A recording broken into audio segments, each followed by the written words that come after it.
خوبصورتی کے بارے میں بائبل کی آیات۔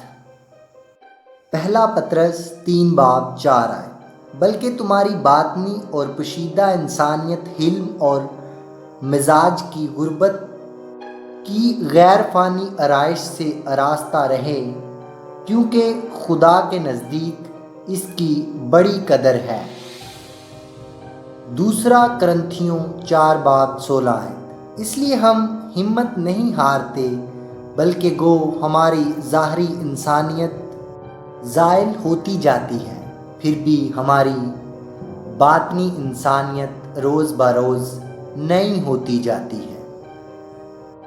متی 6:25 اس لیے میں تم سے کہتا ہوں کہ اپنی جان کی فکر نہ کرنا کہ ہم کیا کھائیں گے یا کیا پیئیں گے، اور نہ اپنے بدن کی کہ کیا پہنیں گے۔ کیا جان خوراک سے اور بدن پوشاک سے بڑھ کر نہیں؟ افسیوں 2:10 کیونکہ ہم اسی کی کارگری ہیں اور مسیح یسوع میں ان نیک اعمال کے واسطے مخلوق ہوئے جن کو خدا نے پہلے سے ہمارے کرنے کے لیے تیار کیا تھا۔ پیدائش 1:27 اور خدا نے انسان کو اپنی صورت پر پیدا کیا، خدا کی صورت پر اس کو پیدا کیا، نر و ناری ان کو پیدا کیا۔ غزل و غزلاہٹ 4:7 اے میری پیاری، تو سراپا جمال ہے، تجھ میں کوئی عیب نہیں۔ امثال 31:30 حسن دھوکہ اور جمال بے ثبات ہے، لیکن وہ عورت جو خداوند سے ڈرتی ہے ستودہ ہوگی۔ یسایہ 60:1 اٹھ منور ہو، کیونکہ تیرا نور آ گیا اور خداوند کا جلال تجھ پر ظاہر ہوا۔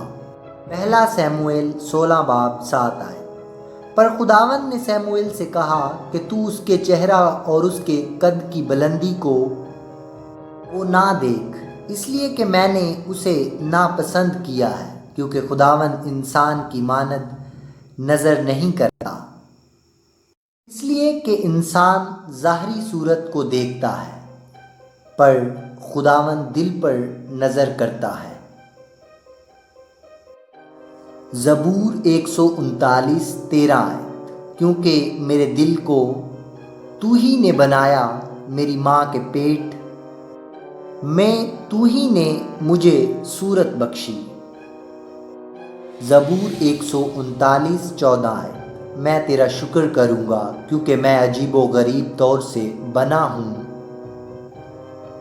تیرے کام حیرت انگیز ہیں، میرا دل اسے خوب جانتا ہے۔